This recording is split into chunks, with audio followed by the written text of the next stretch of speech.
I've had the pleasure of knowing and working with today's guest for many years. Kristen Wong is a creative force. She's a producer, she's a showrunner, and you've seen many of her projects on screens, both big and small. In today's conversation, we talk a lot about her creative process and how she's navigated working with icons but staying grounded in humanity. So let's get into it. Kristen Wong. Hi, Jen. Welcome. Thanks. Welcome to Cultivated Conversations. Thank you for allowing me to woo you to being a guest on the show. It was such an easy woo. I think you were like, do you want it? And I was like, yes. I'm going to say yes no matter what. Of course. I'm so happy to be here and talking to you. I've had the pleasure of knowing you and working with you for quite a few years, but I always like to start with every guest sort of how we first met. So we can do it as a team. Okay, let's do a team story. Okay. So I think we met on like one of the wildest, biggest shows era. Ever. Probably ever, yeah. We met on Zooms. Yep. I remember that we both had probably really hyper cute Zoom backgrounds and you had very cute glasses. So I knew that we were going to be friends. And that led to like what I think we all called like a fever dream. Or if you could joke it into existence or if you can imagine it into existence, that creative idea was going to happen. Yeah. And it was the Dear Class of 2020 for YouTube originals. Yeah, I mean, this was, I think it was, 6 weeks into the pandemic, and then I think we had 6 weeks to pull the show off. And who did you pull out of your pocket, Jen? I mean, we had Lady Gaga, Beyonce, Taylor Swift, Justin Timberlake, the Obamas. Schitt's Creek. Yeah, we had Schitt's Creek perform a Mariah Carey song with a special cameo by Mariah Carey in the end. Like, it was insane. There was over 100 talent on it, easily. Yeah, BTS. BTS. Gave their first ever commencement speech. Yep. And a lot of creators too. Like I think didn't we have Mr. Beast we had a lot of those like big YouTube creators. The Try Guys too. who came out with the funniest thing. I don't know. It was just like it was just the best and craziest way to get to play together for the first time without any parameters or rules. Just like heart, soul, and imagination. 100. Well, and it was because it was it was truly the most unprecedented of times, and we'd all been used to making shows in studio. Like it was the first time any of us were producing a Zoom show, because that's what it was. It was a Zoom show. Yeah. And everything was remote. And to your point, it's like we were together all day long. Like I remember we had like 8 a.m. meetings every day, but never, I don't think we ever met in person. No. Until probably many, many months, if not years later. I feel like in the span of like not knowing you in person, I saw you as like a woman and then a pregnant woman and then a mother of one child and then we met, you know what I mean? And it was like absolutely nuts. Yeah.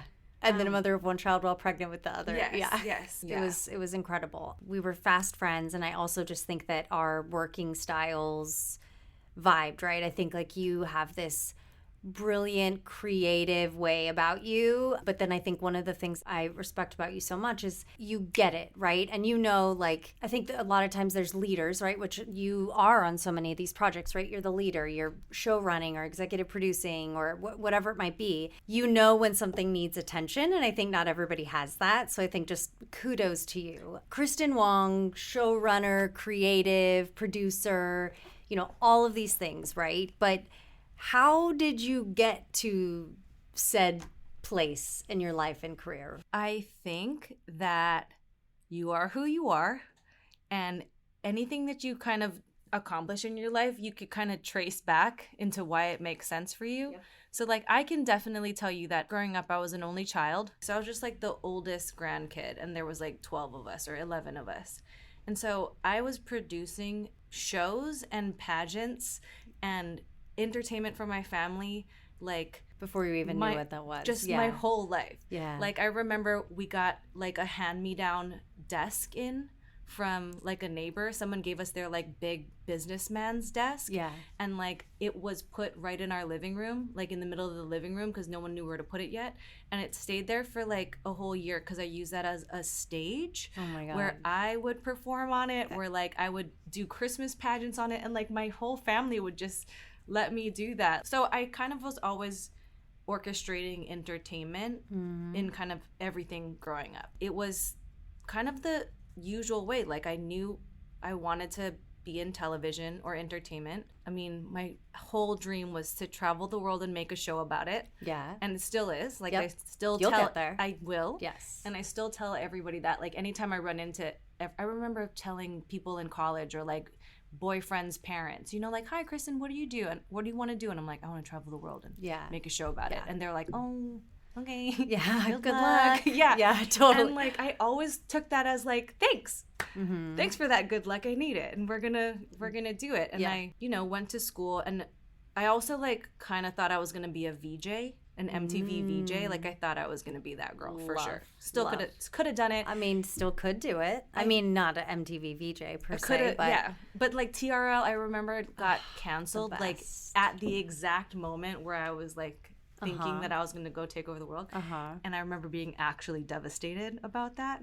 I was too. Yeah, it was rough. I mean, every day I came home from school, it was like, yes, I want to be the female Carson Daly. We just would watch the same music videos like all our days. So yeah, like I grew up in that. Like I was addicted to music videos. I just like wanted to, like my influences growing up were like music videos and like Brooke Burke's Wild On. Oh my gosh. Yeah, imagine like traveling the world and partying and making a show about it. Like I really saw that as a reality. Yeah. And I kind of always aimed for that. After college, like I got an internship at MTV and I like learned how to use a copy machine for the first time, and kind of just like had this exact young person resilience of like, no matter what anyone asks you to do, just do it and like do it really well. Like the kind of like that classic story of how people get to where they're going. Yeah. Like take opportunities, you know, like show initiative, work super hard, ask a bunch of questions, and like truly like rely on the kindness of strangers, right? And people who will help kind of pick you up. So kind of did that road, and I landed at MTV and started working as an intern and like the VMAs and the movie awards and things like that. And then when I started to understand that like I could probably be a producer, it was one of those things where like no one was saying that yet. Everyone was like, yeah, well, you know, those producers are those 5 dudes. Yeah. They do everything. Yeah. And they're older and they're rich. And so I kind of really just always felt like I was going to get there. And I would like, this is what I do. Yeah. Like I've been producing shows in my living room since I was a kid. So like, I've got this. Yeah. I just kind of kept on knowing, and then kept on like telling every single person that I ran into that this is what I want to do. And if you speak it, it will happen. Yeah. And I tell that to people all the time. I'm like, you have to, because I think for a long time I wasn't telling people that anymore. Like I came out with a lot of gusto saying I want to travel the world and make a show about it. I want to be a producer. But when you get like laughed at so much, and hard. When you get like told that, you're kind of like, oh, cool. I'll just like be quiet really quick. Was there some kind of fork in the road or pivot or something that you feel like reignited your confidence to speak it outwardly? It was just that thing where I couldn't hold it in. Just like creative ideas, you know, even when like people above me or my bosses like weren't usually welcoming other opinions or other creative ideas, like I had the privilege to be that ignorant and that excited about my own ideas where like I couldn't ever hold them in. And I'm like, but and I would do it in a polite way, and I would really try not to like steal any thunder or any spotlight, but then I would corner people and I would be like, hey, what do you think about this? Can I tell you something? Like there's this thing, like I don't know if you thought about this, but like this would be a really good idea. Yeah. And I couldn't hold it in. And then like a few of them like hit enough where I started to believe that I was full of great ideas. Well, and I think that's what you are, and you're an ideas. I mean, you're so many things. I love watching you process. So I'd love to actually talk a bit about creative process, right? Okay. I think creative process is something that people struggle with. And I think this day and age, even myself, I love to be creative. And I find it's hard to find the time. Yeah. But anyways, break it down. Like, is there a creative ritual? Is there a certain playlist? Like, what is your creative process? Okay, this is a beautiful question because, like, I'm also obsessed with the idea of creativity and how it works for some people and how it happens. And, like, I think I've been creative my whole life, But I've always like never thought that I was an artist or I could be an artist. And I kind of like held art in such high regard and artists in such high regard that I was always kind of like, I am in the perfect place to be able to facilitate great art and help people and help the artists and help the musicians and help the, you know, like directors and all these things, kind of like translate that into how can I now take this and make this a workable moment for production. Yeah. And I have been told so many times by like friends who are artists that they're just like, shut up, like you're an artist too. And it's like kind of like really scary, right, to like say. And I don't know why we put like so much pressure on your own creativity. Like we put a lot of pressure in something that's so innately human, creating art, like creativity. Well, I think it's because people are so quick to judge creativity, you know? It's, I mean, like in the mass scale, it's, oh, that song sucks or that song is terrible and becomes a hit. But yeah, I mean, I believe every human is a creative being. I really think that we're all here to create whatever that looks like, whether you're cooking or you're like, we all find joy in being creative. But I agree with you. I think it's so quickly judged that sometimes it stifles that creativity. That's truly 100% it. And like, I think that like surrounding yourself with the right people who like say exactly that back to your face or like understand that you just even doing anything a little bit different is because you feel the need to like create something that day, right? Yeah. So I feel like my creative process is a lot of taking in. If I ever have to come up with ideas for something, or if I'm ever like stuck, or if I ever am feeling uninspired, then I'll literally just go and see a play or like go to a concert or watch a beautiful movie or like, I don't know. It's kind of, or go to like a museum or even just like look at the books on my shelf that I have collected and just like flipping through things. And it kind of like gets those, it just gets things moving and inspiration flowing. Yeah. And I think like you just kind of like take in references your whole life, right? You take in things that you absolutely love. And you just kind of like hold on to, whether it's like, you know, how they open this film or how everything, like literally everything that you kind of just like liked, you can kind of use and mold together and then just like serve it back somehow to the world. And then what I notice is that it comes so obviously, like you can kind of have nothing for a little bit, this whatever writer's block, and you could be sitting at your computer and just like writing a bunch of stuff that you're like, oh my gosh, this is really nothing. Like, this sucks. And then all of a sudden you like look out the window. And then there you go. It just pours out of you. And it's so obvious. Yeah. And you're like, and then you just like, I think what I do is I try so hard to like keep that feeling of excitement and like, oh my God, this is really, really good. And just like feeding myself with like self-confidence. Because that keeps it flowing. Yeah. And then I just pitch it. I remember there's this really hilarious story that me and my friend Della Anderson always shout out Della. We love Della so much. But there's like this kind of iconic moment where like I did that and I just like pitched this idea on email and I was like blah blah blah blah blah blah blah blah blah. Did I just nail this? I think was the headline of it was like the subject line was, did I just nail this? Yeah. And like I wrote this whole thing out and like I remember just being met with like 0 replies for 4 days. And just like nobody replied. And like that in itself was like me and Della joking about it was like instant survival. It was like from now on where I was like, did I just nail this? And then it was like dead silence. Yeah. And like probably something of that idea made it into the show or like made it into the bridge to the next good idea. Yeah.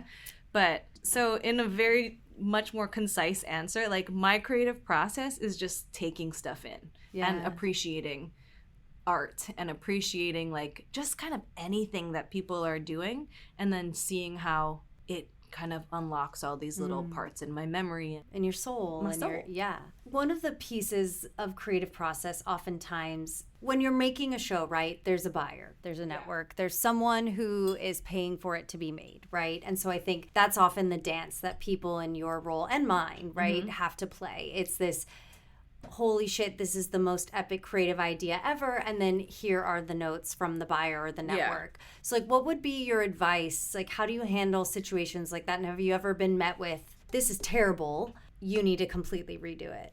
Let me scan my memory on that. This is terrible. Well, you need to completely redo it. Let me think. Well, then if you have to scan your memory, then like, great. I think that oftentimes is one of the hardest parts when you have a really creative team, you know, which I know working with you and many of our colleagues and friends that we work with a lot, right? And always trying to be innovative, because I think that's also in our DNA as producers, is to be innovative, because there's a lot of the same shit that's repackaged and put out. And I get it, right? It's safe. If ratings are good on Love Island wherever, let's do Love Island over here. Right, you know, and I understand that. But I think sometimes when there's something that is different or fresh, that there's just sort of this like not aligning between the buyer and the creative. So I guess really what I'm asking is like, what has been your experience there and how have you handled some of that? Like, my instinctual answer to this question is that it doesn't happen so often.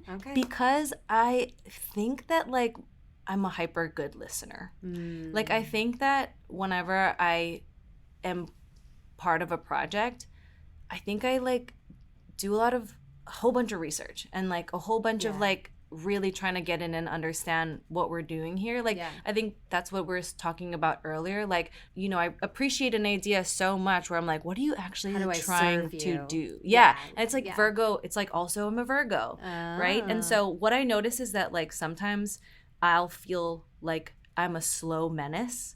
So I'm doing everything that my own time. I'm doing so much work. I'm executing so many things that I need to get done to be able to like pitch a great idea. But like sometimes I'll feel that the world around me is like, where's those ideas? Like, what are you doing? Like, what's going on?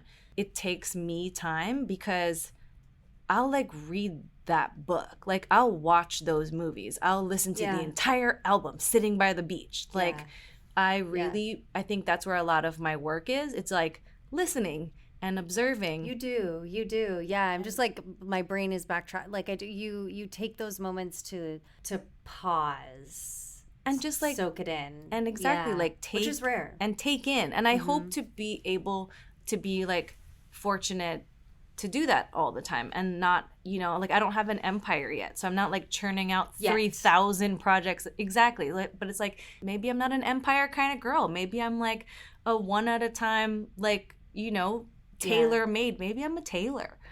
You know, maybe I'm not a Zara. No, I'm just kidding.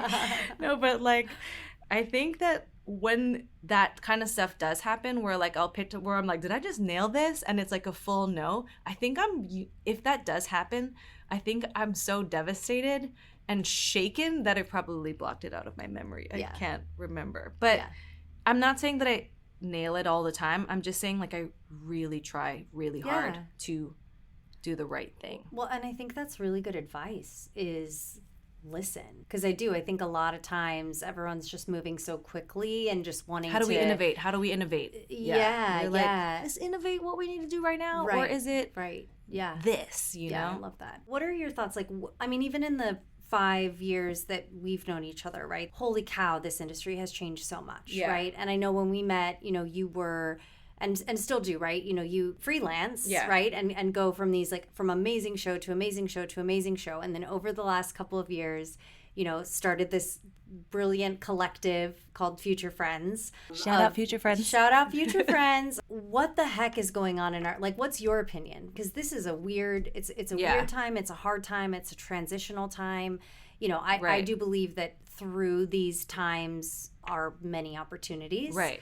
But yeah, I mean, I'm just curious, right? Because you picked a hell of a time to kind of start a thing. Starting Future Friends in this like really tumultuous time was exactly what we needed to do. Like, the reason that I'm so gung-ho about Future Friends is because like it feels like exactly the response. Like it feels like, what, are you kidding me? Like, we need to do this. Like this is exactly, it's kind of like the only thing I want to be doing.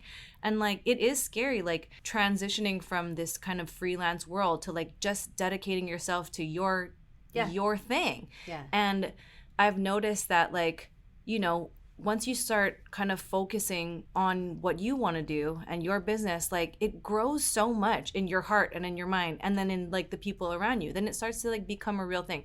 I remember when we first like launched Future Friends, we were joking because like all we really had was like a really cute name and a great logo. Yeah. And we were like, we got a logo. If you have a logo, I mean, it's official. You know, that was actually like a very funny piece of like advice from like another friend. His name is Jeff, and he's a music mixer, and he has no idea, like he's like changed the course of my life. Like I remember one time I was at his thing, and then he had like a plaque, like, you know, like from the 80s that someone just ordered, and it just said his like business on it, and it was on a door.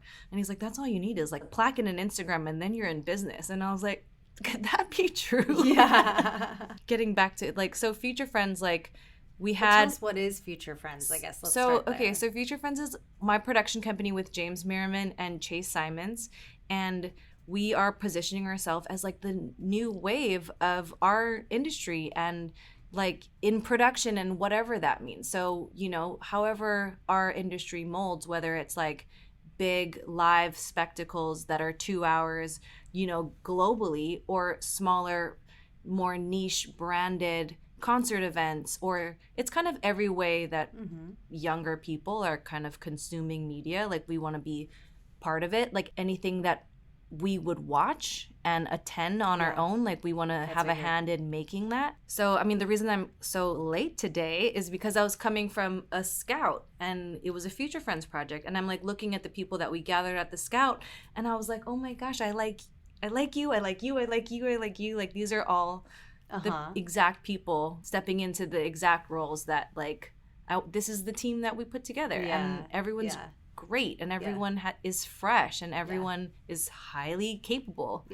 As for like what's happening with our industry now, there's a lot of opportunity, and I think the biggest opportunity is that we're like able to collaborate with all of the people that we are excited by and like look up to, and whether they're in Paris or like the Philippines or South Africa, like we can work with the artists and the creatives that are inspiring us, and that's something that we absolutely couldn't do before. I always refer to it as getting to say yes when you want to say yes and no when you want to say no. There's something really powerful and just that feels very now. On a bigger scale, I think after COVID, just people in their personal lives and their social lives, I think there's a lot more power in saying no. So then when you do say yes, and when you do chase something, and when you do believe in something, it's that much more impactful and powerful too. I agree. Yeah. Like, I think it really helps us not kind of like just be like little, you know, hamsters on the little hamster wheel, just trying to survive and kind of like have enough work going around. But like now it's like transitioning from like work to like dreams, you know, and that's like what I am very excited about. Like I really, this is a selfish act. I want to make my dreams come true, and I think the only way to do that is to have like freedom over what we can say yes to or what we can create. What is a belief that you held about your work 5 years ago when we met that you now have completely changed your mind about? I'm often reminded that like this is the big time, and like we're in the big time, and like sometimes the people that you're working with or creating with, like when you're like actually in conversation with these people who are like heroic gargantuan icons, they're like kind of the same, right? They're sensitive and vulnerable and open, and that's like something that I'm always reminded of, especially like when I go back home to Hawaii. I'm always reminded that, oh yeah, you are actually like playing in the big leagues, and then your dreams are like in the biggest of the leagues. Something like that. Yeah, you almost have to pinch yourself. And I say this to the team a lot too, right? Because it's like you work on a huge project and then it wraps and it's kind of like, okay, the next one. But gosh, sometimes like just taking a minute being like, holy cow, like what did I just pull off? And that, you know, and I've been a part of culture or media or whatever it is. Do you kind of often like find yourself not talking about stuff, or like just not belittling it, but just minimizing things like. Well, I think the interesting thing on my end is because there's this fascination with celebrity, right? I mean, Right. Obviously that's why they are celebrities. Right. And in the humblest of ways, I think there's very few celebrities at this point that I haven't met or worked Right. with, right? And I'm not jaded by that at all. You know, I'm so grateful for that, and so many just people that are my heroes and icons. And also I think that people don't understand what I do. Yeah. If you don't work in the industry, I think what I do is actually sort of confusing or kind of because it's so many things. Right. It's a lot of hats, and it's totally. It's like, what's a producer? You're like, you just produce every outcome that needs to happen. You make things happen. Yeah, it's like, what? Exactly. Yeah. So I think it's not so much that I avoid it. I think it's that I'll simplify it just because otherwise, you know, you could be talking to, do you have 2 hours? Because I could explain it to you, you know? Yeah. I have like actually a really funny story. I got so humbled one time, and I love this story, but I was like in Montana with my mom, and we went on a dude ranch, and I like took us on a vacation. We rode horses for like 10 days. Oh, that sounds like heaven. Everyone stays for a week, right? Mm-hmm. So you really get to like to know the families that you are with. And I remember like we were like all playing poker one night, and people were like, "What do you do?" And I was like, I'm a producer. And everyone, like, there was like a mailman and a plumber and like a retired like rifle salesman and all this like, you know, classic jobs. And I was like, I'm a producer for television. And they were like, oh, do you like work on The Voice? And I was like, no, but some of my friends do probably. And then as we like kind of got more into it, they're like, so what is your job? Like, what do you do? And for some reason I took that route of like trying to simplify. Yeah. And I was like, you know, like emails and like, you know, just a lot of emails stuff. Yes. Yeah. And then like one of the guys who was the retired rifle salesman was like, oh, so you don't have any skills? And I was like, oh, I don't know. Do I not have any? Like I can't do a thing. Like it's hard to explain. Can I build a stage? No. Like yeah, I feel like I've been on the spot before where it is hard to explain. It's a producer does whatever is needed in the moment, right? It could be helping with the creative. It could be making sure that the people are in the right place at the right time. Yeah. It's liaising between all the things. There's so many things. Like, I mean, the way that I try to say it to like my mom or like my grandma is like, you dream up an idea and you produce every outcome that is necessary to make that thing a reality. Yeah. Like, first you have to just dream up this idea. You have to have this like vision, and it could be blurry, right? But then you're like, okay, I know what I need to do, and I think I need to get these 10 people involved because like they can help me do these things. Yeah.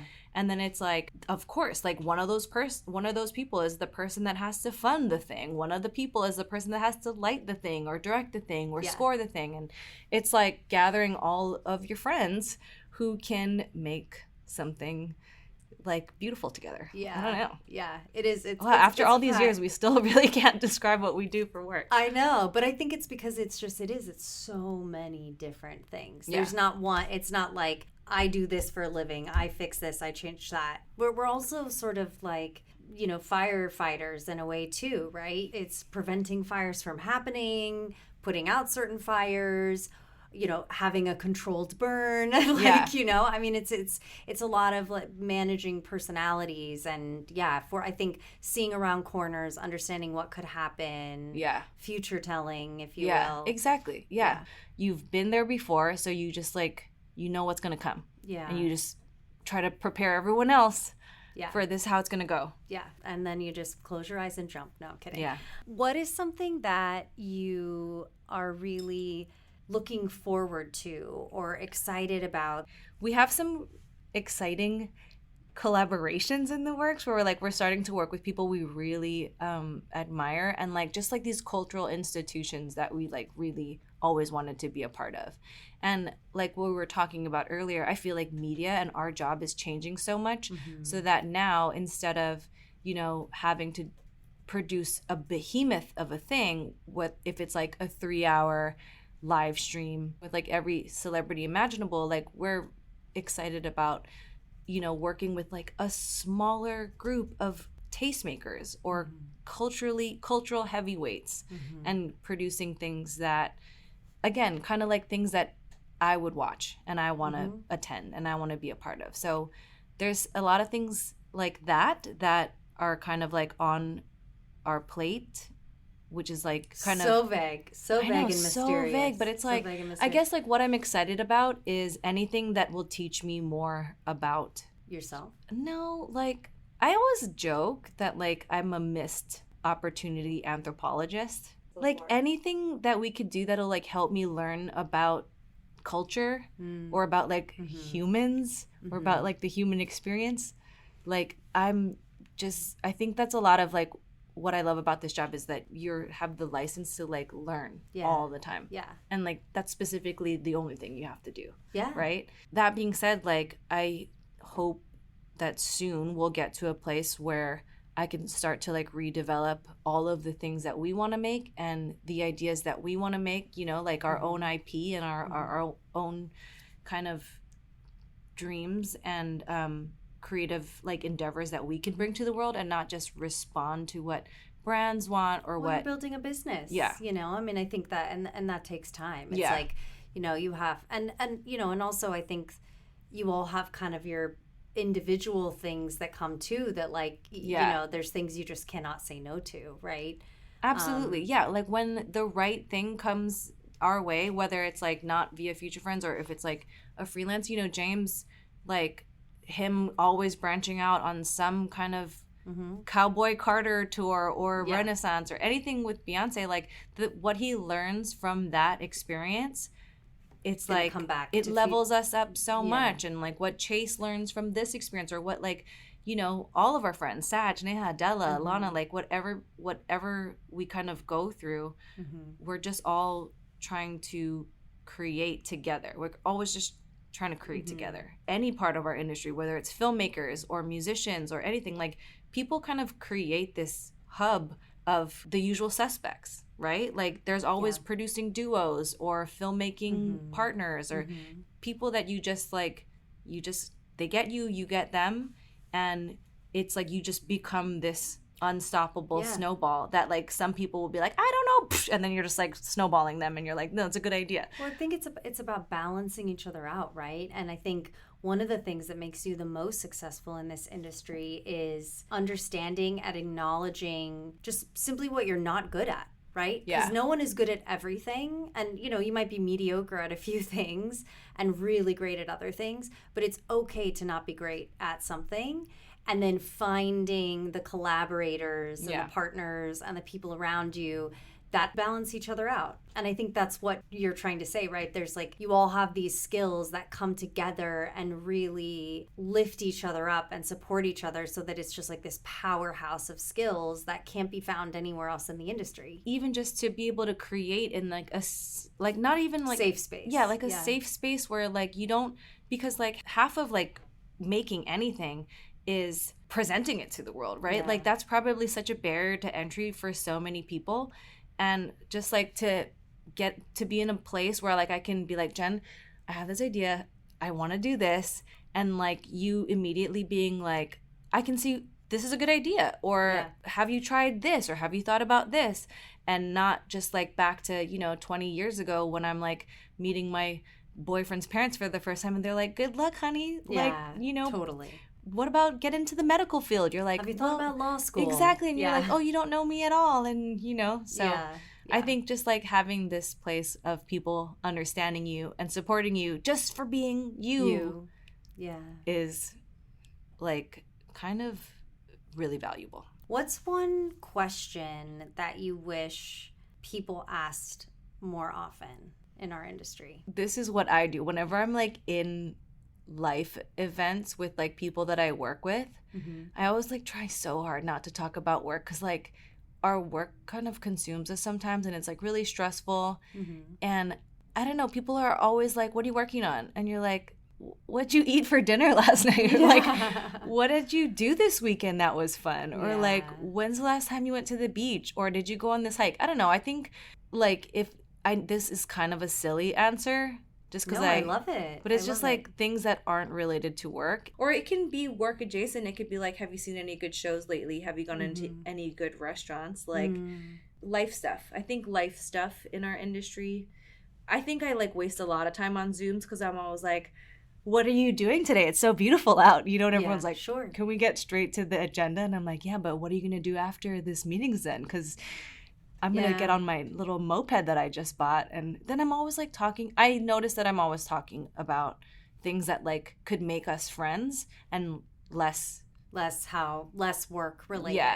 Yeah, it's interesting, right? You go to it's like the second question, hi, what's your name? And, oh, what do you do? Yeah, Instead I know. of, I'm hi, always what's trying your to name? like, where are you from? Or, I'm always trying to like shimmy out of those questions. Or I've noticed that people that we just talk about something interesting, like if we talk about, I remember I made like a friend with someone at a party talking about space and like looking up at the sky. And it was like the partner of another producer. And I like cornered that person the whole time, and I was like, this is the best party I've ever gone to because now you and I get to talk about space the whole time, and we're like looking up at the planets, and everyone else is talking about networking opportunities, and I'm just like, that's Venus. It's just like stupid stuff. But I don't know. I think it like helps the ecosystem. It's like makes everything so much less stressful that like we know that we can get along on a real human level. I think sometimes it is overlooked, and it's just because everyone just feels so busy. I find myself getting a little perturbed or annoyed when that's the first question. It's like they're going to maybe not judge you, but they're gonna, I guess it kind of is a judgment. I'm gonna, am I interested in this person based off of what they do for a living? But I don't know, like for me, I feel like my career, my company, it really is such a huge part of me, and all of my interests are all intertwined in it. It's a fascinating thing. I think everyone pay attention to the next time you go out, and is it question number 1, 2, or 3 when someone asks what you do? And just maybe like change it up to like, what's in your sandwich? Yeah. You know? Like if you're like at a kid's birthday party, it's like, what did you get him? Yeah. What's your favorite toy? What was your favorite toy growing up? I don't know. I think that I've noticed, and like this kind of goes back to one of your questions before. It's like, what have you learned about yourself? I really do think I'm out here trying to like play with my friends all the time. And that's why like Future Friends is named that, right? It's like we're trying to be future facing and always like on the vanguard. Yeah. But also we're going to be your friends. Like we're going to like each other and we're going to be friends. So yeah. Well, tell us where can we find Future Friends? How do we follow you? Where do we see what you're up to? Give us all the deets. Okay. My first Future Friends promo drop. So we are on Instagram, futurefriends.la. You know, you'll see us out in the town. Okay. We have a cute logo, so just look for that. You'll hear about us. We'll be sneaking up on people, so. I love it. Yeah. And Kristen, thank you so much for coming and for doing this and for sharing your story and all your experience and all your wisdom. I'm so happy to know you and have you in my life, and I'm really grateful. Thank you so much for inviting me and for just letting it be like loose and fun like this, and having, you know, general interest in bringing us all together to kind of like chat, to help us all to keep on like lifting each other up, you know? Thank you for doing this. Thank you for inviting me. Thank you for putting up with my perfect lateness. No worries at all. And thank you everyone for watching or listening to another episode of Cultivated Conversations. Please send us an email, say hi at cultivatedent.com. We want to hear from you. Tell us, what do you want to learn? Who do you want to hear from? I am here to serve you and to answer all of the questions that I can. And please be sure to follow us on Instagram at Cultivated Entertainment. And we'll see you next week.